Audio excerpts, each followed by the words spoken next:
Assalamualaikum warahmatullahi wabarakatuh, sahabat motivator Banua dimanapun Anda berada semuanya. Salah satu program unggulan dari Kementerian Pendidikan kita saat ini adalah program Guru Penggerak. Yang mana sejak diluncurkan beberapa tahun yang lalu, program ini sudah makan dana puluhan triliun. Nah, pertanyaannya sekarang adalah apakah program ini benar-benar efektif berjalan untuk melahirkan pemimpin-pemimpin masa depan di bidang pendidikan, atau hanya sekedar program yang menghambur-hamburkan uang untuk kemudian layu sebelum berkembang. Mari kita bahas dan analisa bersama motivator Banua.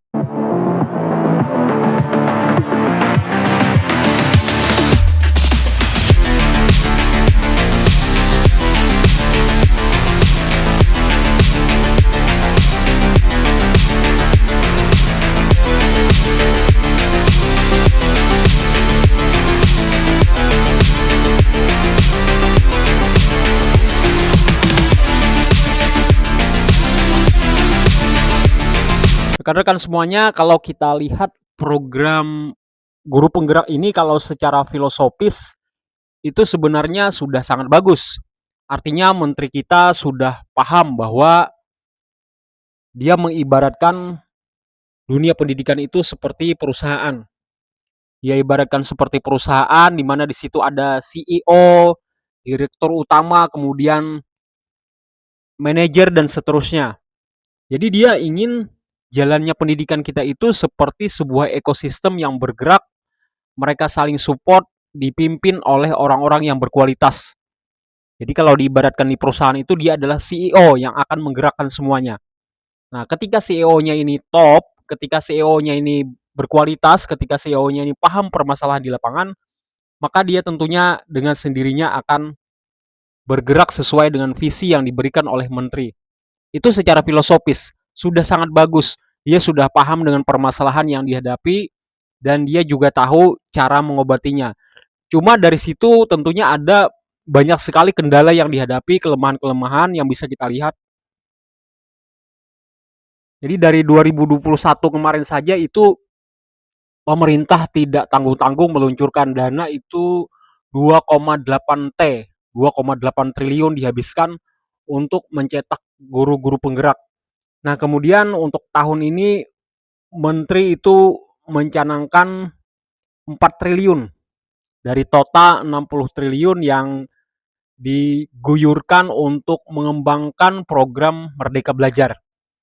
Jadi itu disisihkan nantinya atau dialokasikan 4 triliun untuk program guru penggerak ini. Nah, seharusnya kita akan menerima hasil yang luar biasa atau dampak yang luar biasa dari program yang makan dana begitu banyak ini. Program yang begitu masif dilaksanakan, makan dana yang sangat besar, kemudian keistimewaannya lagi untuk para guru nantinya mereka mendapatkan pelatihan ini secara gratis. Artinya benar-benar dibiayai oleh negara. Kemudian guru-guru ini akan mendapatkan pembelajaran yang menyenangkan bersama mentor-mentor yang sudah terlatih mereka. Kemudian mereka akan saling berkomunikasi lewat sebuah komunitas pembelajaran yang cukup menyenangkan. Jadi mereka ingin keluar dari paradigma pembelajaran selama ini yang kaku, kemudian satu arah dan cenderung itu tidak menyenangkan. Jadi kalau selama ini ada simposium, seminar, workshop dan lain-lain itu kesannya monoton dan bikin jenuh. Nah, beda halnya dengan pendidikan dari program guru penggerak ini. Mereka akan disuguhkan dengan pembelajaran yang cukup menyenangkan. Nah, kemudian mereka juga akan mendapatkan 306 jam pelajaran di situ. Jadi selama kalau di awal-awal itu dulu 9 bulan, nah sekarang mungkin dipangkas menjadi 6 bulan. Mereka akan digodok di situ selama 306 jam pelajaran dan mereka akan mendapatkan sebuah komunitas yang benar-benar baru. Jadi menteri kita ini mengharapkan ada lompatan di situ, lompatan besar, ide-ide besar yang muncul yang akan mendukung visi kita untuk melahirkan pendidikan yang berkualitas di seluruh tanah air. Nah, kemudian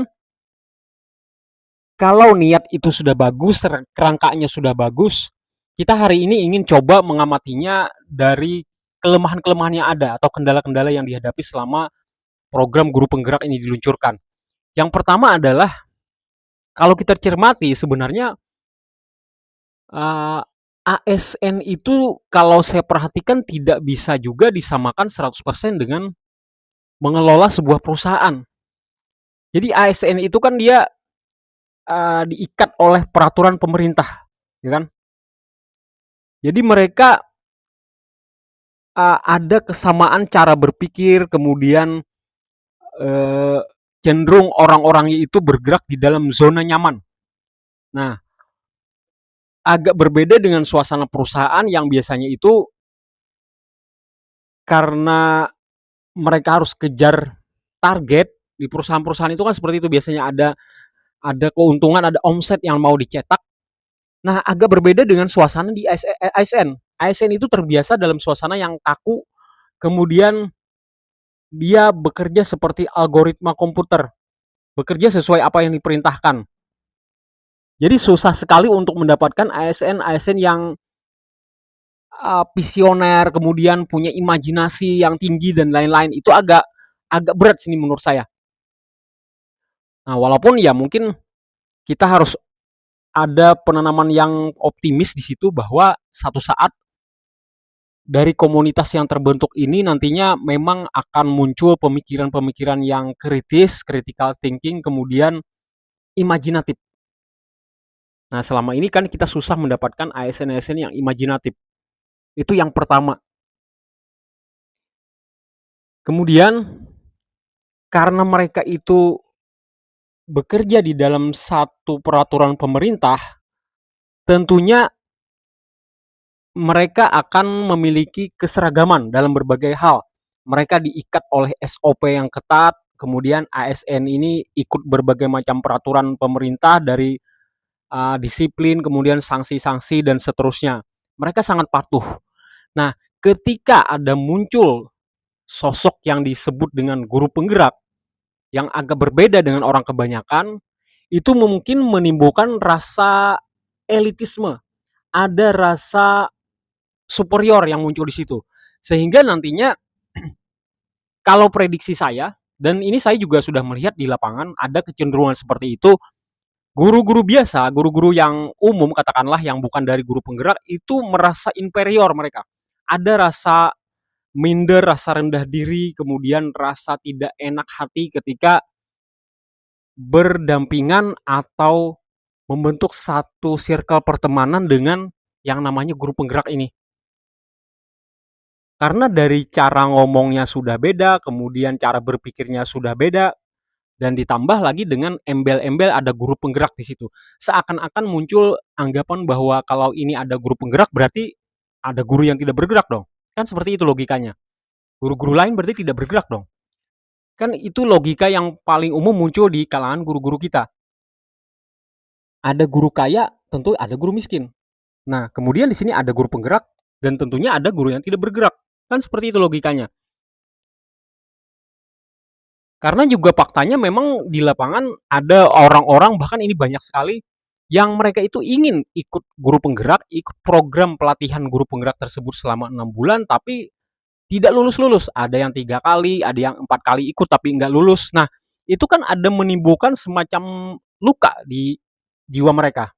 Nah, rasa-rasa luka inilah kalau terjadi secara kolektif, secara massal, itu nantinya akan menimbulkan suasana yang tidak sehat. Jadi kita sudah membangun sebuah ekosistem yang bersaing secara tidak sehat satu sama lain. Padahal di dalam kalangan ASN itu seharusnya pemerintah menciptakan rasa gotong royong, rasa kebersamaan, rasa togetherness yang diikat oleh persatuan nasib, persatuan penanggungan dan sebagainya. Nah, kemudian belum lagi kalau saya mengamatinya juga program ini ada tumpang tindih dengan program sertifikasi guru. Nah, kalau selama ini kita mengenal di masyarakat belum selesai lagi problem antara guru sertifikasi dengan guru non sertifikasi yang itu menciptakan jurang menganga yang sangat lebar di antara mereka. Ini ditambah lagi dengan program guru penggerak dan guru yang tidak bergerak. Ini problem yang sangat besar, nggak bisa dianggap remeh karena guru sekali lagi adalah merupakan pilar pendidikan kita. Ketika ini belum beres, ketika masalah perut, masalah kesejahteraan belum beres, maka kita tidak bisa berharap banyak akan peningkatan dunia pendidikan kita. Kalau guru sertifikasi kan selama ini dikatakan sebagai guru yang sudah profesional. Artinya kalau guru-guru yang belum mengantongi sertifikasi atau belum mengantongi sertifikat pendidik, bisa dikatakan secara kasarnya itu mereka belum profesional. Berarti ada guru profesional, ada guru yang tidak profesional, guru amatir, kan seperti itu. Yang juga berimbas kepada kesejahteraan, melahirkan guru kaya, guru miskin. Nah, sekarang ditambah lagi dengan adanya guru penggerak dengan guru yang umum biasa yang akhirnya juga lama-lama nanti akan menjadi guru yang tidak bergerak. Kemudian juga masalah lain yang paling mendasar dari program guru penggerak ini saya rasa adalah tidak secara langsung dengan program guru penggeraknya, tetapi efeknya adalah karena dana itu banyak sekali tersedot ke sana, banyak program-program lain menjadi terbengkalai. Nah, termasuk energi menteri sendiri kan karena dia harus pecah memikirkan aneka macam program yang dia bikin, belum lagi dengan aplikasi-aplikasi, terus pemerataan internet di seluruh Indonesia dan lain-lain. Maka program-program itu akhirnya menjadi terbengkalai, tidak terpikirkan lagi oleh menteri. Dia sibuk dengan program baru, kemudian ngurusin pencitraan sana sini, padahal banyak sekali infrastruktur yang harus dikejar. Banyak sekali seyogyanya pemerintah melakukan pemerataan infrastruktur di seluruh Indonesia. Kan di pedalaman-pedalaman, bahkan di pedesaan saja saya lihat masih banyak SD-SD, kemudian gedung-gedung SMP yang ya memprihatinkan sekali kondisinya. Atapnya bocor, terus ada semennya berlubang sana sini. Nah, itu kan PR pemerintah sebenarnya. Kenapa dia harus mengejar program-program mercusuar, program-program pencitraan yang bisa dilihat oleh dunia internasional malah, tapi dalam kenyataannya keropos di dalam. Nah, belum lagi kalau kita bicara tentang internet, masih banyak sekali daerah-daerah di pinggiran yang belum mendapatkan akses internet. Bagaimana mereka mau bicara Google Chrome, kemudian pelatihan-pelatihan seperti pembatik dan lain-lain yang melibatkan akses internet kalau pemerintah tidak menyediakan akses internetnya. Bagaimana kita berbicara tentang pemerataan pendidikan, akses sama rata, sama rasa di seluruh Indonesia kalau internetnya sendiri tidak dibangun, internetnya putus-putus, internetnya tidak sama satu sama lain. Kan tidak adil jadinya. Nah, kemudian belum lagi kalau kita bicara masalah kesejahteraan guru. Guru-guru non sertifikasi masih sangat banyak jumlahnya 1,5 juta. Separuh dari jumlah guru. Artinya kalau mereka tidak sertifikasi, mereka tidak sejahtera, otomatis mereka tidak dikatakan guru profesional. Kita tidak usah bicara tentang guru penggerak dan lain-lain, karena 1,5 juta guru ini belum profesional. Gimana mereka mau bergerak? Gimana mereka mau daftar guru penggerak kalau beli laptop saja masih banyak yang nyicil? Nah, itu kan program prioritas yang seharusnya dipikirkan oleh pemerintah, tapi karena dia sibuk dengan program-program yang mercusuar, dia lupa dengan hal-hal yang pondasi seperti itu. P3K, P3K sendiri masih banyak menyisakan masalah sampai sekarang. Ada guru yang tidak ada penempatan, itu masih banyak sekali. Kemudian kemarin ribut tentang sistem zonasi. Itu dari tahun ke tahun belum selesai juga, dari tahun wow sampai sekarang belum selesai. Programnya canggih-canggih, tetapi program seperti PPDB, kemudian sistem zonasi dan lain-lain masih berantakan sekali. Masih ribut di seluruh Indonesia.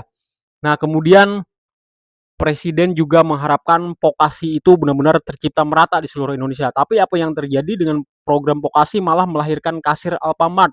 Mereka bekerja di Alfamart sekarang. Lulusan-lulusan sekolah vokasi malah kerja di Alfamart. Nah, masalah-masalah yang seperti itu kan seharusnya menjadi titik utama perhatian pemerintah, bukannya membuat program-program mercusuar yang menghabiskan banyak sekali anggaran dan endingnya pun juga nggak jelas. Dan saya juga pernah dapat laporan dari seorang guru yang mengikuti program guru penggerak yang awalnya dia itu sangat optimis dengan program guru penggerak tersebut dan dia yakin bahwa Indonesia akan bisa segera melompat mengejar ketertinggalannya di bidang pendidikan.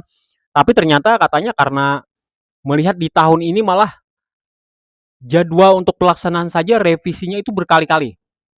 Ganti lagi jadwalnya, kemudian molor lagi dan seterusnya. Sampai akhirnya dia berkesimpulan bahwa program ini ternyata belum matang. Program yang belum matang, belum ada perencanaan yang bagus, sudah disodorkan mentah-mentah kepada guru-guru ini. Akhirnya mereka menjadi ya sejenis kelinci percobaan lah. Kelinci percobaan, siapa tahu bagus, nanti akan diteruskan, kan seperti itu. Padahal menteri sendiri dia tidak tahu program ini apakah akan berlanjut atau tidak. Katanya diserahkan kepada guru-guru itu nantinya, mau lanjut atau tidak. Nah, padahal kita tahu guru-guru kita juga sangat tergantung dengan siapa pemimpinnya yang mencetuskan pertama kali kan. Jadi begitu ada menteri berganti, mungkin menteri berikutnya tidak meneruskan program itu, besar sekali kemungkinan bahwa program itu akan diterminasi atau diberhentikan. Yang mudah-mudahan tidak terjadi ya, mudah-mudahan tidak terjadi, mudah-mudahan menteri berikutnya akan tetap meneruskan program itu, tapi dengan catatan bahwa program tersebut harus benar-benar matang dan ada prioritas yang jelas. Prioritas yang harus dibenahi pemerintah saat ini menurut saya ada 3. Yang pertama itu adalah berkaitan dengan infrastruktur sekolah. Benahi dulu sampai ke pedalaman, sampai ke desa-desa terpencil, baru kita bicara program-program yang sifatnya elit seperti itu. Nah, kemudian yang kedua adalah berkaitan dengan program kesejahteraan guru. Kita jangan berbicara yang muluk-muluk, berbicara yang tinggi-tinggi tentang mengejar ranking 1 di PISA, ranking 2, ranking 3, dan seterusnya. Kalau kesejahteraan guru belum dibenahi, pilarnya saja belum beres, gimana mau berbicara program yang indah-indah kalau program pilarnya saja belum selesai. Kesejahteraan guru, 1,5 juta guru saat ini masih terkatung-katung nasibnya dalam hal kesejahteraannya. Nah, kemudian program berikutnya dari pemerintah adalah sesuai dengan visi Pak Jokowi, yaitu tentang revolusi mental. Ternyata yang namanya karakter building belum terbangun sama sekali di Indonesia. Yang ada itu cuma profil pelajar Pancasila, dan itu pun juga nggak terlalu jelas, belum terlalu merata, dan guru-gurunya sendiri banyak yang belum paham tentang apa itu profil pelajar Pancasila. Nah, mudah-mudahan sekilas dari video ini memberikan pencerahan kepada kita semuanya, dan nanti akan kita kupas lebih jauh dalam video-video berikutnya. Stay tune bersama kita, Motivator Banua. Wassalamualaikum warahmatullahi wabarakatuh.